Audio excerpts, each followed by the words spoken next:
2019, over 4 million people tuned in to BBC to watch a documentary covering the still unsolved murder of TV personality and newsreader Jill Dando.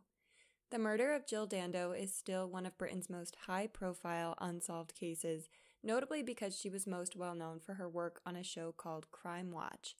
However, TV's Princess Diana was murdered in cold blood on her own doorstep in London, and terrifyingly, there was almost no evidence left behind. There was hope when a man named Barry George spent 8 years in prison for the crime, only to have his conviction overturned in 2008. This case is fascinating, but there is a notable lack of answers and many open-ended questions still remain. And there's just something that is so haunting about a famous true crime reporter dying in a manner just as mysterious as the crimes that she covered during her own life. So, what happened to Jill Dando? Hello, I'm Anna, and this is episode 39 of the Crime Bistro podcast, where we are diving into one of the most infamous unsolved murders to date. Whether or not this case will ever truly have a resolution is really up in the air, but today we're going to go through the entire story, and at the end, you can make a determination for yourself.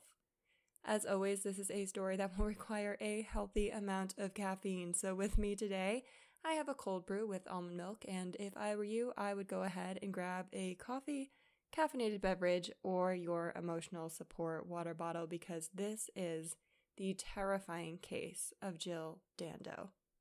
Jill Wendy Dando was born on November 9th of 1961 in Weston, England, to her parents Jack Dando and Winifred Mary Jean Dando, and she also grew up with an older brother named Nigel, who was 11 years older than her, so they had a pretty big gap. She had a very loving and supportive family, but things were not always easy for Jill, and she actually struggled with a number of health concerns as a very young child. Around the time that she was learning to walk, her parents noticed that her cheeks were very unusually flushed and really red in a way that they had not been before, and this got much more concerning when Jill was starting to walk and run around, and she was getting severely out of breath by just going across the room. So obviously they went and took young Jill to multiple doctors, and they actually had a lot of trouble finding a diagnosis for her, which I cannot even imagine how scary that must have been. At only 3 years old, Jill was found to have a hole in her heart, as well as a blocked pulmonary artery, which is an artery that goes to the lungs. That's absolutely terrifying, and even worse was that she underwent an 8-hour surgery on January 12th of 1965.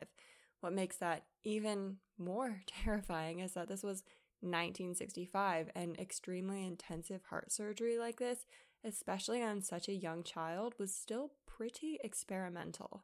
But Jill was a very strong person throughout her life, and this didn't even slow her down a little bit, which is incredible. Jill's older brother Nigel would later tell BBC that Jill had an interest in being on the television and in the television world from when she was a very young girl. Around the age of 8 is when this interest really started for her, and she would even go to the library and check out books related to TV. Nigel would go on to praise his sister's drive and her eventual massive success, saying that she, quote, achieved her ambition quite spectacularly, which is such a beautiful way to say that. And Nigel would actually go on to pursue a very similar career, working as a journalist for the BBC Radio Bristol until the year 2017 when he finally retired. A cousin of hers also spoke incredibly kindly about Jill, saying that she was always interested in other people, that she was always a very, very kind woman, and that you never saw a bad side to her, saying, quote, "It wasn't too good to be true. This is really who Jill was." Jill was very popular in school, and again, she was just a really kind person, so honestly, nobody ever had a reason not to like her. Jill would attend the South Glamorgan Institute of Higher Education, where she studied journalism, and her first job was working for the Weston Mercury. This was a newspaper where her brother Nigel was also working at the time, and Jill started her career there as a trainee reporter. At only 18 years old, she was actually the first ever female reporter at the Weston Mercury, so even from the time where she was in her late teens, Jill was really breaking boundaries, and she was just paving her own path, which is amazing. Another thing that's really interesting about this period of time in Jill's life is that she actually joined a theater group as well around the time that she was working with the Weston Mercury, which was a really great way for her to learn about and develop stage presence and really become a performer.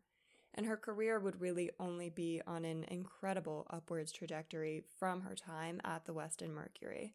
Jill first started with BBC in 1985 as a newsreader for BBC Radio Devon, and that same year she was transferred to BBC Southwest, where she was a presenter for the regional news. Jill was 23 at the time, and the BBC Devon was based in Plymouth, so she really did take a leap of faith and really trusted herself here, leaving her home to pursue her own goals.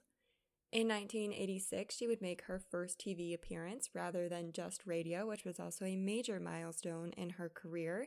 Also, BBC stands for British Broadcasting Corporation, and I probably should have mentioned that earlier, but now you know. In 1988, Jill started on BBC's Breakfast Time, which was a major opportunity for her. It was basically Good Morning America at the time, and Jill was only 26 years old. Something else to keep in mind here is that at the time, cable television only had 3 or 4 channels, so for Jill to be anchoring one of these morning shows was such a big deal because there wasn't anything else to watch, so everybody had their eyes on Jill Dando. In 1989, Jill started dating a man named Bob Wheaton. He was an executive at BBC who was about 14 years her senior, and that I only mentioned because at the time Jill was only 27 and very early on in her career, so there has been a lot of speculation about a little bit of a power imbalance there, and it's definite, obviously from his position in the company that there was a little bit of a power imbalance. There's been a lot of speculation about this relationship over the years, and I don't want to get into it too much because they did remain friends after the relationship ended, but it's definitely important to note. Jill was also going to get the chance to present the 6 o'clock news, where she worked alongside BBC News reporter Martin Lewis. And Martin had a lot of praise to give Jill and her natural ability to be an incredible newscaster. He would say, quote, "As far as the audience was concerned, Jill was a friend dropping in, more so than any newscaster I think I've ever known." The director of news at BBC from 1996 to 2001 was a man named Tony Hall, and he first noticed Jill when she was presenting Spotlight, and he would say nearly the same things as her other colleagues about Jill, that she just had an incredibly special way of connecting with the audiences, which is a real natural talent, especially for a newscaster, that he called remarkable. Her talent and her natural character was astounding, and Jill really became a true star, to the point where the level of success that she had achieved was almost surprising even to her, which I honestly think is completely understandable. I mean, her true rise to fame and celebrity happened over 2 years, basically from 1997 to 1999, and it all happened so quickly, and she was still very young. It would have been really hard to comprehend all of that success. A friend of Jill's would say that she never really seemed to give herself enough credit for just how good she really was. And Jill kind of branched outside of the newscaster celebrity, and she became like a regular celebrity. I mean, she was a style icon. She had a Princess Diana-esque haircut. She was always dressed beautifully and elegantly, and she really just exuded kindness. This meant that not only was Jill presenting the news, but she was also a major inspiration for nearly every young woman in Britain at the time. In 1996, Jill and Bob Wheaton's relationship did come to an end. It was seemingly amicable, although some people have, like I said, expressed concerns about the dynamic between the two of them. Her agent actually called the relationship strange, which I thought was kind of interesting, but either way, this breakup did not halt Jill's career at all. A huge goal of Jill's was to be on the holiday edition of the news. Now, remember, we are in Britain, so holiday here doesn't refer to like a school holiday. It actually means like a vacation. And around that time, Jill was actually asked to be a presenter for the holiday edition, and she just could not believe her luck at achieving this incredible milestone and goal for herself. She had so much fun working on this show. She traveled the world and she was taking the audience along with her on these adventures. And the audience might have even loved Jill's role more than she did, because about 10 million people tuned into these episodes every single time, which is amazing. She was also a host of Crime Watch, which is a huge part of why her case would garner so many conspiracy theories over the years, since Jill herself was a crime reporter who would become a victim in an incredibly shocking manner. Crime Watch was essentially a program that talked about Britain's unsolved cases, broadcasting current updates in different cases, and they would sometimes have police officers as guests on the show as well. The other major thing that Crime Watch did was they always included a tip line for people to call in during the show and offer any information they might have. And because of that, Crime Watch has actually been a big part in solving and bringing justice to multiple cases over the years, which is incredible. Jill met a man named Alan Farthing on a blind date in 1997, and at the time that they met, Alan was in the process of finalizing his divorce, so it would be almost 2 years later, on January 31st of 1999, that Jill and Alan announced their engagement along with their wedding date, which was September 25th of 1999. And Jill said that she had never been happier than she was with Alan, which is just so heartwarming, and it makes this whole case even more tragic because this all happened within such a short succession. But you could really tell that Jill just felt like she was living out her childhood dreams. She said once in an interview that even though she was a broadcaster for multiple programs, she felt that she was able to be a chameleon and adapt to the different subject matter really well. She said it was a lot of work, but that she absolutely loved it. And she said how much she loved it with just the most beautiful, radiant smile on her face. You could really tell how genuine she was. A cousin of Jill's would say in 2019 that even though she experienced such a huge amount of success, Jill really maintained that girl next door persona, which is just who she really was at her core. She was a humble and really wonderful person who just genuinely loved her work, and she happened to become famous because of it. And Jill was not slowing down at all in her career. And on April 25th of 1999, she actually presented a new show called Antique Inspectors, which was based around different antique collectors who traveled and looked for hidden treasures across the world. She successfully hosted the first episode of Antique Inspectors on that day, and on the next day, April 26th, she was supposed to anchor the 6 o'clock news as she normally would. Jill also had some really exciting opportunities upcoming as well, including hosting the British Academy Television Awards on May 9th, which I think really demonstrates her success and celebrity, and it's just so sad to think of how excited she must have been for that opportunity. However, in a horrific and completely tragic turn of events, Jill would never make it to host the 6 o'clock news on April 26th. On the night of the 25th, Jill spent that night with her fiancé, Alan, in Chiswick. Jill was spending most of her time at his home in Chiswick, and she was actually starting the process of getting rid of her home on Gowan Avenue in London. But Jill decided to return to her own house on the morning of the 26th so that she could pick up some faxes, I believe. Now, keep this in mind, Jill was pretty much living with Alan full time, so for her to go to her house like this was really random and not part of her normal routine. So if there was anybody after her, they wouldn't really have any way of knowing that she was going to be going to her house on the morning of the 26th.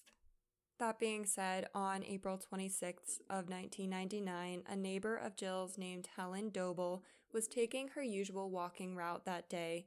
She crossed Gowan Avenue, she passed Jill's car, and then she passed Jill's front door around 11:45, where she came across a horrifying and completely awful sight.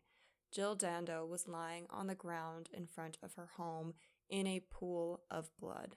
In the call that she made to police at 11:47 a.m., Helen said that Jill appeared to be collapsed, that she didn't look like she was breathing, and this is all so sad, but she was close enough to see a lot of blood coming out of Jill's nose, and her arms appeared to be blue. Helen Doble would also say in subsequent interviews that whoever did this to Jill picked a very quiet time in the neighborhood, which is interesting since some people believe that this was a crime of just plain opportunity, but the argument could really go both ways. Either it was planned out that way or whoever did this just got lucky. Hamish Campbell, who was a detective chief inspector in 1999 and also would be the senior investigating officer for the case of Jill Dando, arrived on the scene shortly after her body had been taken away in an ambulance. Jill was taken to Charing Cross Hospital, where she was officially pronounced dead at 1:03 p.m. at only 37 years old. At the time when Jill first arrived at the hospital, there was so much blood that it actually couldn't be determined whether she had been stabbed or shot. However, it was soon determined that Jill had been shot with a 9mm semi-automatic pistol at approximately 11:32 a.m. Jill hadn't even made it into her house before somebody approached her from behind, pushed her down, and fired one bullet into her head. Only a few minutes after the formal identification of Jill's body was made by a police officer at the hospital, news outlets were reporting on her tragic and really untimely death, and there were cameras just lined up outside of the police tape at the crime scene. It was Jill's colleague at BBC named Jenny Bond who made the first report on Jill's death to the network listeners who had been watching her career unfold, and I watched an interview with Jenny Bond, who did consider Jill to be a really good friend, where she expressed just how difficult it was to report on the death of a friend only minutes after she found out what had happened, and she just had so much emotion over this whole experience even 20 years later, and I just cannot imagine what that would have been like. With the huge media coverage around this case and the public's undeniable connection to and love for Jill, people wanted her killer brought to justice, and right away. This was absolutely shocking, and it felt so personal to so many people, and fans of hers were writing condolence letters to the BBC, and they also set up a really beautiful display of flowers outside her home. From the beginning, though, Detective Campbell noted that there was a very limited forensic field to even pull evidence from, and much of that evidence was likely contaminated by the ambulance crew who had first arrived on the scene.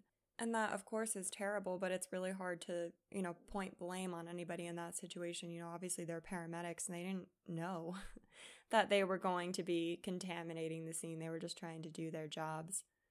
Police were coming up with their initial theories amid the media's poignant interest in Jill's case in the early days of the investigation, including the assertion that this might have been a professional hit, but also saying that they, quote, couldn't exclude somebody who has a revenge or a grudge who has been stalking her. So what that really says is that the police had absolutely no idea who could have done this, and even more importantly, they had no idea why somebody would have done this. They also couldn't determine whether they thought it was done by an individual person or by an organized group of killers, and they were really confused as to what might have motivated somebody to strike so brazenly in broad daylight. And to give the police some credit, they really had no idea where to start.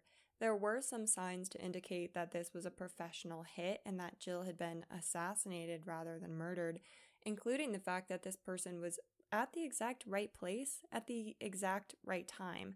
Nobody heard anything, and there were really no witnesses, even though it was the middle of the day on a busy street in London.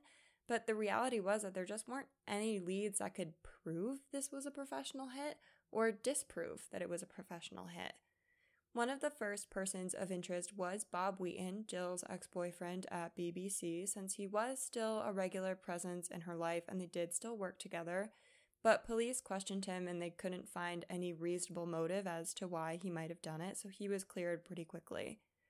With Bob cleared, theories continued to arise, with many people starting to speculate that Jill's murder was related to her work on Crime Watch. But just as many people questioned this angle because they didn't see the point in somebody killing the messenger. Why would you kill the person who's reporting on the crime rather than the person who's doing the investigating or arresting? It really honestly doesn't make that much sense. Police did their due diligence here, and they went through all of the cases that Jill had reported on and found nothing to suggest that anybody would have a motive across the 30 different individuals that they interviewed as a result of the Crime Watch work. And not to mention, Jill was not really covering organized crimes or mob boss type criminals. Crime Watch was covering missing persons, robberies, that sort of thing, not like, major drug lords or people who would have the resources to hire a professional hit person. Other people speculated that Jill's murder was an act of international revenge. That year, in April, NATO had bombed the radio television headquarters in Serbia, resulting in 16 casualties. In this case, people specifically zeroed in on the death of one of the Serbian journalists who was very similar to Jill Dando, almost like the Jill Dando of Serbia, thinking that the death of this journalist in particular might have been the motive for killing Jill specifically and an act of revenge. The UK was a very influential country in NATO, and it was considered that Jill's death might have been Serbia's eye for an eye, so to speak. The television headquarters that was bombed was also owned by the Serbian president at the time, so this does add another layer to the theory, and I do think it gives a relatively solid motive to consider. This theory essentially hinges on the fact that there was a Serbian sleeper agent who was operating in London at the time. A sleeper agent is someone who lives a pretty normal life from the outside, but they can be called into action at any time by their home country. So after the NATO bombing of this television headquarters, it's then assumed that the sleeper agent in London was called to active duty with the job of getting revenge for the bombing, as well as sending a message all through killing Jill Dando. And yes, I know that secret agents are kind of a touchy subject in the world of true crime because it's very John Wick, like many people don't really think that they exist. But Serbian agents have been uncovered for committing assassinations eerily similar to Jill's death, single gunshot wounds with the victim's body left on their own doorstep. Because of the seriousness of this assumption on an international level, the police did end up working with international intelligence agencies to determine the likelihood of a revenge plot against Jill, and across several different intelligence agencies, no evidence could be found to support this theory. Not to mention, I'm no expert on intelligence and international events like this specifically, but I just think that at some point in the last quarter of a century since Jill's death, the Serbian government would have been like, oh, hey, by the way, that was us. Otherwise, what was the point in making a statement or trying to send a message like this if you were never going to claim the crime? I don't know, it just seems a little bit odd to me, but the motive is clear. Now, obviously, it's a relief that this might not have been a major international incident, but I just can't imagine the frustration that police were starting to run into because every single lead just seemed to be hitting a dead end and there was no evidence anywhere. But that didn't mean that they could just stop investigating, so they continued going into every possible lead that they could, including when the BBC Director of News, Tony Hall, presented the police with some concerning information. 3 separate calls had come into BBC switchboards in London and Belfast after Jill was killed, saying that Tony Hall himself was going to be next.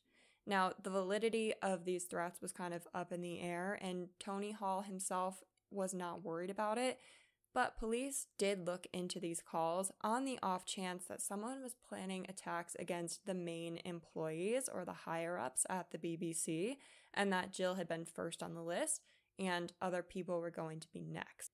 It is chilling to think that this might have been a fake call, but this is something that we know people like to do for some reason, like making fake calls regarding a murder case and muddying the waters. So approach this theory with caution. But remember, Jill had also randomly decided to stop at her house on the morning of the 26th. So if this was an organized and premeditated attack, whoever was planning it would have really had no way of knowing that she was going to be there. So even the idea of an organized plot looks kind of questionable. And once again, there was just no evidence to support that somebody was out there who was trying to go after BBC higher-ups and executives. It just didn't, there wasn't anything to support it. It didn't make any sense. But even with this frustrating lack of evidence, police were doing everything that they could to move the investigation forward. Right after Jill was killed, they had canvassed her neighborhood, finding 5 neighbors who they said saw a well-dressed man near Jill's home around the time that she was killed. One of the neighbors would also come forward during the investigation and said that they did hear a scream that might have been Jill, but didn't think anything of it because it sounded more like an excited scream. Along with the couple of possible witnesses, they were also examining what little physical evidence could actually be recovered from the scene. One item was a single bullet casing with 6 indentations that went around the circumference of the casing, which was really strange because it did suggest that somebody had done that by hand. These were pretty intricate markings. This indicated that somebody had tampered with the bullet, possibly removing explosive powder, which actually would lessen the noise of a gunshot, since the autopsy showed that there could not have been a silencer on the gun that was used, and again, nobody heard a gunshot. This discovery really did put a dent in the theory that it was a professional hitman, because honestly, what kind of professional hitman would show up with only 1 bullet to fire and then leave behind a completely unique bullet for the police to find and test? It's not impossible, but you'd think that they probably would have just picked up the casing if they were a professional. This case is still unsolved, so there's not really a clear picture either way, whether even if it was an individual or a group.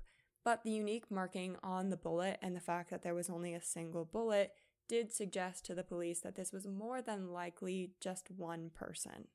When considering the idea of an individual person committing this crime, many people were concerned about the possibility of there being a stalker, since Jill was such a public figure, and since they had more or less kind of abandoned the hitman angle at this point. Police reached out to a national agency for help in assembling a psychological profile for the type of person who might have killed Jill, and this report didn't give too much information. It detailed that this person was probably a loner, someone who had difficulty in previous relationships, and someone who was pretty separated from society. The language used in this profile, though, was definitely disturbing, and it said, quote, "the loner, the infatuated, the psychopath, the disturbed, or the obsessed." Police also went through the letters that Jill had received from some admirers. They did find a sender in particular who seemed to have an obsession with her, but this didn't seem to go anywhere. I'm not sure if they didn't investigate it, but I couldn't find any mention of who this might have been, and again, nothing really seemed to come of it. So once again, police had to rely on what little information they did have. Those witnesses who said that they saw a well-dressed man near Jill's home around the time that she was killed were now kind of coming back into the picture. So apparently this well-dressed man was walking away from the area where Jill was killed at a really quick pace, but not in a manner that seemed out of the ordinary, since nobody in the area actually called the police at the time to report a suspicious person. But police did start operating under the assumption that this well-dressed man was the killer. But actually identifying that person was not going to be easy for the police at all. There wasn't any identifying characteristics that witnesses noticed about him. And police also had thousands of tips coming in, including over 2,000 potential suspects that they had to go through individually. And this is what brings us to Barry George, who was one of the suspects who had been sitting in that mass of information on the desks of police officers. The action to rule out Barry George was submitted by Hammersmith and Fulham Action for Disability, which was a center for disabilities located not too far away from Jill's home in London. On the day that Jill was killed, he had left this center for people with disabilities and then tried to get a taxi ride from London traffic cars, where Barry was apparently agitated and really eager to get out of the area, even though he didn't have any money to pay for a taxi ride. So the taxi company did call the police to report this odd behavior, but they would actually call again the day after Jill was killed, April 27th, to say that the same person who was Barry George had called them, trying to plant false alibis by confirming, in quotes, the time he was at the taxi service and what he was wearing when he was at the taxi service. However, it did take police over a year to set their sights on Barry George. They had reports of him that were under different names, and so many other thousands of tips had come in that it was described by police as an unavoidable delay. That being said, if the same company called twice to report the same person who was trying to fake an alibi the day after Jill Dando was murdered, I probably would have looked into that first, but there's nothing we can do about that now. So police assigned an officer to interview Barry George, and the more that they learned about him, the more suspect he did seem. Barry had struggled with an undisclosed disability for pretty much his entire life, even having to attend separate schools, and this meant that upon finishing his education, he didn't really have any qualifications or specific job skills. He did work as a messenger for BBC, but only for about 5 months, so this wasn't super notable. He probably wouldn't have run into Jill. He had been in prison for attempted rape. He had been convicted of impersonating a police officer. He lived very close to Jill, and none of these were slam dunks, obviously, for a murder conviction, but they were compelling enough to secure a search warrant. And upon executing this search warrant is really when Barry George starts to loom as a suspect for the police. In his home, which, by the way, was filthy and it was disgusting, like a hoarder's house. I mean, don't look it up. But police did find hundreds of film photographs that they had developed. All of these were photos of women that Barry had taken, obviously without these women knowing. There was also one singular photo among the rolls of film that seemed to be taken by another person, and this photo showed Barry in a black mask that looks like a hazmat mask, but also holding a handgun very similar to the type that was used to kill Jill.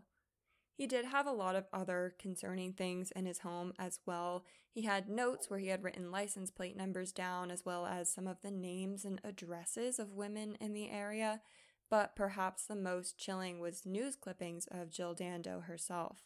He had apparently been a fan of BBC News in general for a really long time, reading the Ariel magazine constantly, as well as some of their other newspapers. They also found an empty holster and several business cards for arms dealers. Now, this didn't give police any physical evidence to connect Barry George to Jill's murder, but they definitely did come upon their fair share of circumstantial evidence, since this was really strange behavior. There's no getting around that.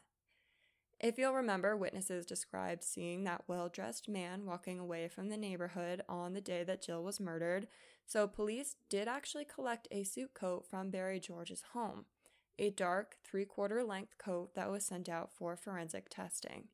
Forensic testing found one single particle of gunshot residue on one of the inside pockets of this jacket, and the gunshot residue did match the chemical makeup of the cartridge that was found outside of Jill's home, but keep in mind that doesn't necessarily mean that narrows it down to the gun that shot Jill. This was still considered circumstantial evidence. And this is a really haunting detail of this case, but during this time, right before Barry's identity was released to the public as a suspect, Detective Chief Inspector Campbell actually went on Crime Watch, the same show that Jill presented, to talk about Jill's case. Her case was read on the show where she presented other victims. It's so disturbing to think about.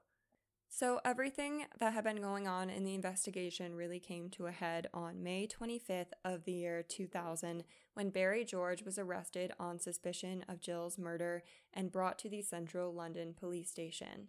On May 29th of 2000, only 4 days later, he would be officially charged with Jill's murder. But this was far from the end of the story, and from the beginning there were very mixed opinions in the media and among the public, with some people going as far as to assume that Barry had been charged because the police needed a scapegoat. There was intense pressure to solve Jill's case, so the theory was that police decided to arrest the, quote, village weirdo just to appease the public. And a cousin of Jill's would say that she was never convinced of Barry's guilt, expressing that all of the stars would have had to align that day for him to have committed the murder, with her giving the insinuation that he just wasn't smart enough to have executed this plot with no witnesses. Barry's trial would begin on February 26th of 2001, nearly 2 years after Jill's murder, and it would last for 52 days of legal arguments. The jury deliberated after this for 5 days, and when they came back to the courtroom to read the verdict, it was clear that this had been a very distressing decision to make. Some people were crying and others were very visibly upset, and there was just such a layer of tension in the room. However, despite the level of distress that was clear among the people in the courtroom, on July 2nd of 2001, Barry George was convicted for the murder of Jill Dando, and he would be sentenced to life in prison. And it really was that single particle of gunshot residue in the jacket that was the deciding factor, since it was the only real piece of scientific evidence among a lot of circumstantial evidence. Opinions were still incredibly mixed, though. Some people were relieved that there was any sort of conclusion, and some people really strongly believed that Barry George was innocent, and he did appeal his conviction to the Criminal Cases Review Commission after a year in prison, but this initial appeal was denied on July 29th of 2002. But that was far from the end of Barry's legal battles, and 4 years later, in 2006, his team made another submission to the Criminal Cases Review Commission. Essentially, the grounds for making this submission was that the Forensic Science Service had changed their views on interpreting gunshot residue as evidence, and so this would change the amount of significance that could be placed on a single particle of residue. A forensic specialist who was interviewed about this case talked about the review submission, saying that there was one question that had not been asked at the trial. Quote, "What was the significance of a single particle in a coat pocket a year after a shooting?" And she also mentioned that it's estimated that about 1 in 100 people might pick up a particle of gunshot residue unknowingly. And yeah, it is kind of rare, but not that rare, and it is possible to come into contact with hobby shooters or police officers, and not to mention Barry George had an entire year to pick up one single particle of residue. But really the point that's essential here is that what she said was, quote, "Why we don't put any evidential weight on a single particle is essentially because of this case." With new review, the Court of Appeal ruled that the gunshot residue was inconclusive, and so Barry's conviction was overturned and a retrial was ordered to start in 2007. When a new trial was conducted, the single particle of gunshot residue was ruled as inadmissible in accordance with the new evidentiary standards. Barry's legal team also argued that he had serious psychological problems and a low level of intellect that made him incapable of committing this crime. Before the trial started, actually, he was diagnosed with autism, and he was also diagnosed with several personality disorders, all which supported this argument for the defense. Allegedly, Barry's IQ was as low as 75. And considering the messy state of his home, as well as all of the rolls of film and addresses of women in plain sight, doesn't really suggest that he was someone who could commit a crime with such cunning. On August 1st of 2008, after an 8-year ordeal with the legal system, Barry George was cleared of Jill's murder and was a free man once again. Interestingly, he did go on an interview on a show called Daybreak after he was officially acquitted, where he expressed his hope that Jill's family does find out who really killed her and that they get some closure, which I personally think would be a really weird thing for a killer to do if he actually had done it, but that's just my opinion.